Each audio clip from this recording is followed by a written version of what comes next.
It is Scotch for Dummies. Four guys on the Scotch journey to help you with your Scotch purchases. Welcome to the show. No. Are we on a journey? Yes. We're on a big journey Is the tonight. box backwards? No, the box isn't backwards. It's the same on both It's an sides. optical illusion. All right. Let me tell you a story. What's that? Can I tell you a You story? got a story? Hold on. So, I went to Vine and Table, Yep. and I was perusing the aisle, our favorite aisle. Perusing. And I actually had my hands on, I believe I was going to pick up that Mortlock that's back there right now. And We did that too. there was a bunch of independent bottlings, and Mark and I had been talking about independent bottlers for a minute. And they Sure. had a few that had little descriptor cards out. And so I had picked up one already, and I was about to go check out, and then this particular bottle kind of caught my eye. And the reason that it caught my eye was the comment card said that it was a fairly uncommon distillery to see as a single malt. And so I kind of read the card and was just kind of intrigued by the description of the bottle. So I thought, you know what? It was like $65. I'm going to give it a try. It's a 16-year-old Scotch. Right. How bad can it be, right? Spey. Right. So brought it home, and I popped it open because that's what I do here. It is. And, Never and happens. so I took a couple of tastes, and it's a fun little Scotch. So I'm anxious to see what you guys think about it. But let's talk about it a little bit. So Balmenach. this is the Balmenach. So this is a Speyside distillery, South Spey. Real right? Very South south. Spey. Almost Very outside southern the region, Spey. but Yep. It's got the same story as everybody else, right? Established in the 1800s. Illegal distillery. Was it you know? perhaps mothballed? Actually, you know what? Maybe. I don't remember ever reading anything about it being mothballed. They sold it a couple of times because everybody, you know, Of it's course. been around for Yeah. a couple hundred years. That's how that works. But the main things are that it's mostly used in blends. Because of its unique flavor, it's got a light fruity character. It's a Speyside, but Fruity. it fills out So- a lot of blends, including one of your favorites. JW. Yeah. No kidding. Yeah. So, but why does it have that flavor? What makes it unique? Let's go to the it's- scientist. That's all about the still shape. So Balmenach or The scientist. Balmenach or however you pronounce it, they've got at the top of the still they have the onion. You got the onion ball on there to create that extra copper surface. You got tall stills, and then they actually take it and the lie arm goes downhill, but it goes through a worm tub, which is really fairly unusual in Scotland. A lot of them are using the heat exchange, the plate and frame or shell and tube heat exchangers to cool the still down or cool the distillate down because it's much faster, much more efficient from a energy perspective. Okay. But the worm tub has this great big 90-meter coil of copper in it. Of copper. So you get all that copper, and so you're going to remove almost any sulfur flavor out of it. You're going to end up with the large copper area and I don't know if they said they do a somewhat fast distillation though, right? But you said Yeah. triple. It's a Well, slow that's where you need to fermentation work and a through. quick distillation is Okay. what I read. Yeah, they're using like a cast iron mash tun and like Douglas fir wash tubs. I mean, they're Small It's old- output, it's old big school. output. And what do we? they're up to 2 million liters a year. So it's fairly extensive. But you said there weren't too many stills. no, they only have three each. 3 wash and 3 spirit. So those things they're- are They're cranking. cranking. What are we Yeah. doing today? We're making scotch. What Well, did you yeah, ask? if you're doing some Johnny they're- Walker stuff, then yeah. They're owned by Inverhouse, and it's the largest distillery they have. I mean, bigger than their Opoli distillery, bigger than Oh, wow. Yeah. their Speyburn Wow, this is distillery. interesting. They make. But what I'm excited about is, I mean, you guys probably aren't going to see these unless it's an independent bottler. Correct. You know, it's going to be a Gordon and Macphail, you know, something along those lines. That's the only time you're going to see this as a single malt. Which plays into what the connoisseur's choice is. So Gordon Macphail, you guys probably heard of that. Hopefully you have. Independent bottler, been around for ages, probably 1824 too. Yeah. But back in the 60s, 1960s, one of the family members with Gordon and Macphail had went and selected some single malts from some less known distilleries that weren't known for producing single malts. They were blending distilleries. You know, they were producing stuff for blend. And he selected some stuff and came out with this connoisseur's choice. That's kind of where it grew out of. And ever since that, they've kept that labeling out, and they try to highlight distilleries that are doing new distilleries, the ones that are really young and new, and distilleries that you don't really see producing their own single malt. So I mean, it all kind of fits together with what the connoisseur's choice labeling is all about anyway. So this particular bottle is a 16-year-old. It's aged in oak casks. Most of the stuff that we saw was Balmenach does sherry cask finishes. Refill sherry hogshead. But this is Gordon and Macphail, so they possibly use their own Well, casks. that's what They do. The bottling cask, yeah. So 46. other than that, they're elegant and fruity and have a drying smokiness. Did you What say the- I 46? think it's 46% ABV. Yep. Non-chill or no? Does it say? Doesn't say about Potentially that. could say be it's a 40. natural color. I mean, it's barely. Yeah. I'm going to say Golden that, straw. since So I might say something Yeah. here. It's going to put a smell to Okay. your mind here. That's going to be. it's a refill sherry hogshead is the cask type. I've had this in years. Fruity Pebbles. On the first palate was this fruit punch that I couldn't explain. I'll need to go back and think about that as I. It That's a just taste hit me taste. for some reason, but Yabba dabba do. Okay. it's got like a light floral fruitiness to Oh, it. absolutely. There's no You doubt know what about I that. get? I get tropical fruits like mango and papaya. That's what it is. I don't eat a lot of tropical fruit. But Wow, that is, yeah, that is man, what it is. papaya. I'm not sure about that. I used to On love the that. palate, that first Okay. palate, absolutely you get it. Yeah. Mm. Yeah. That's that high, those tall, well, I assume it's the tall stills, or Wow. something about that new make has a lot of that That's fruit nice. character. That's a full-bodied scotch, Oh, right? it's rich too. 46%, no burn, no peat. Zero burn. Typically, when I you don't know if I higher- get that little bit of smokiness that it mentioned. What did it say Right, about yeah. that? I think that I get a hint of, I don't know if it's from the alcohol or if it's just the finish.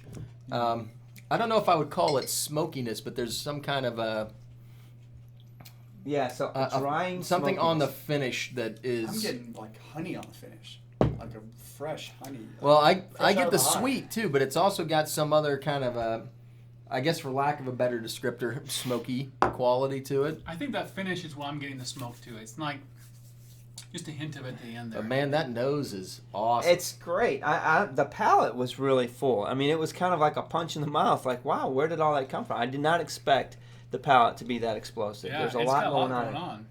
I mean, it is. And I like that it's a little complex in the palate too. It's a nice, very sweetness, a very small piece of it. It's very sweet up front, and then it rolls into this rich creaminess to it. Then it ends with a Yes. little bit of smokiness. So, Let's see where and this is going. what I read about the connoisseur's Yeah. choice, they said that, and maybe this isn't true for all of them. Maybe this is just their general description, but true to Gordon and Macphail, they basically show up to the distillery with their own casks. Yeah. And, fill this cask with your new make. We're taking it in our cask to where we want to store it and babysit it for. So this is definitely probably not anything like what, a Balmenach tastes like that's going to Johnny Walker. Everything that I read about them said that they aged pretty much exclusively in sherry, and this was done in a sherry hogshead, which is they said was their primary casking at Balmenach. So I'm going to assume they're not aging it Sherry at the hogshead distillery, for 16 years? Well, it's a refill sherry. but it's a refill sherry. Okay. Yeah. So it's not getting a ton of sherry influence. Yeah. To me, what you're getting in here is the fruity character of the new make I itself. think that's right. I think the key here is their new make has a lot of flavor to it. I think so. And the sherry cask adds a little, but it's obviously not adding much color. It's coming out with flavor. It's really that I will say that distillation. I think that the way they're distilling is adding to the mouthfeel and the finishing qualities of this Yeah, the scotch. the Because faster it doesn't you- taste anything like it. Just the full-bodiedness But of 16 it. years too. Don't forget. I mean, it's got some What'd you aging pay in for there this? that kinda- It's like $65. That's a good deal. And that's what IBs are all about, kids. Right That home to is- mom. You know what I So, mean? I don't know why they wouldn't put that in a better single box. malt. No, it's Don't spend the money on the in a box. single I don't malt. care No. about it. Why wouldn't you put this in a single malt? Because this is really flavorful. I mean, Because it my combines. guess is that they're using this in a ton of blends I for the bet. for the same qualities that we're enjoying right now. Right. And they have. I need 2 million liters. Exactly. For Johnny I Walker. was gonna say, you yeah. have 50,000 liters. Do with what you want. I mean, I'm not a numbers guy, but Well, I guess that Gordon sounds like it Macphail, I makes got sense 2 to barrels me. for you. You know what I mean? Yeah, Like that's what you get. that's exactly what probably. It's a production quota. They are cranking the Whoa. material. Uh-oh, did water kill Super it? floral now. Really? Whoa. You passed the dollar. Pass her back.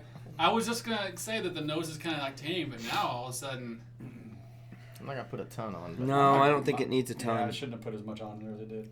yeah. pour a little more. Wow. You're right. It really opened it up. That's some kind of more. crazy. This is a fun glass, man. You get good malt in the character now, or the maltiness. Because supposedly the faster you distill, the more flavors carry over. Because you get almost like a spray coming over, as opposed to just like the distillate. A little more smoke now. A little weaker in the palate, but more smoke. Really? Yeah. Oh, it did change the nose a lot. I did not think it would. I'm afraid I overwatered. Pour a little bit more in there. Well, That is amazing. Because I just put a little bit on, Oh, I dropped and the nose went See? floral, and the mouth feel now is like a little bit of that creaminess and full-bodied character kind of went away, but it's got a lot more punch to it. Oh, I honestly think it just intensified the papaya flavor, the smell too. I mean, that's all I smell now. Mm-hmm. so we got to get. We're probably already 10, 15 minutes in. We need Man. to get into this. This is a very unique distillery, Who wants to though. go? I'm really Here we glad go. I picked this up. You know what? I can go. That's fine. All right. So yeah, this is an interesting Scotch. I mean, I didn't know much about it at all. Thanks to you guys for telling me. The nose is good. It's not like I'm not like in love with the nose. It's good. It's very floral. I said fruity pebbles earlier, kind of a joke, but it did kind of remind me of it as far as the flavor. But it does kind of have a fruity lightness to it and floral. The water was really interesting with the nose. I mean, I cannot believe it opened up that much more for me. But other than that, it's just a floral nose for me. Nothing really spectacular for me. However, the palate's damn good. I love it. I love You that said it's sweet to a rich flavor I mean, you get, there's all kinds of explosions, things going on, and then it kind of rolls back to this smokiness. And then with the water, it kind of tamed down that palate a little bit, but the smokiness rose even more in the back. So that's cool. That Scotch can do that. That's what I love about Scotch, is that you can kind of evolve it and do different things.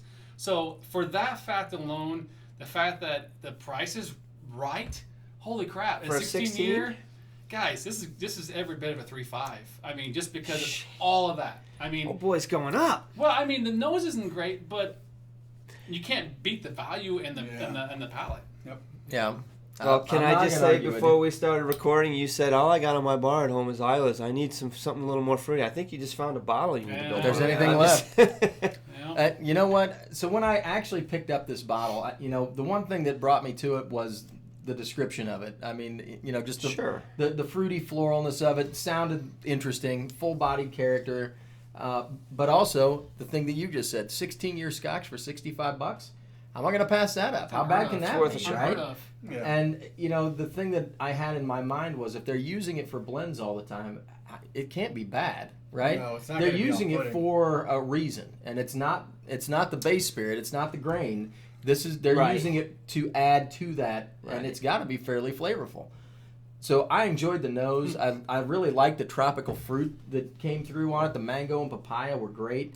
The mouthfeel, I finally figured it out. It's not as much smoky character on the finish. It's like a drying quality. Yeah. And because it's kind of drying out your mouth, it gives Yeah, that you're right. illusion of it being I think you're smoky, right. but that's not what it is. It is dry. But it's got a ton of fruit and sweetness up front. Just a real full-bodied, creamy Scotch, which was not at all what I was expecting. Not from the But, nose. but I guess I should have with the distillate that they're using the worm tub and doing some of the old school distilling techniques. It definitely adds to the Scotch. I'm gonna give it a 3.5 also. I really enjoyed this Scotch. I wish I would have picked up 2 bottles. For $65, how are you gonna go wrong? And this is a fun, fruity, flavorful Scotch. So, question: picking up 2 bottles. How available is this? I mean, do you think we're going to find it? You know around? what? I think it's one of those things that when you see it, you buy it. Okay. If you're walking in the liquor store, if you've got a liquor store that carries a lot of independent bottlings, and Vine and Table carries quite a few now. Yeah, they actually have quite a bit of I think that you can. I think you'd be able to find it if you're looking. Leave a comment if you're watching. Let us know if you can find us in your Or if you've local tried it store, before. yeah. Yeah, so ditto on everything you guys said. I really am enjoying the nose, the palate, neat and with water. The fruitiness, and it's not the typical fruitiness to me. It's honestly the tropical fruits. I mean, every time I stick my nose in, I smell some papaya. The palate of it is really good. No smokiness like it said on the box, but I think you hit on that. It's not smokiness so much as it is a dryness. Yeah. Which is weird because I don't get it on the initial taste. It's afterwards. It's the finish.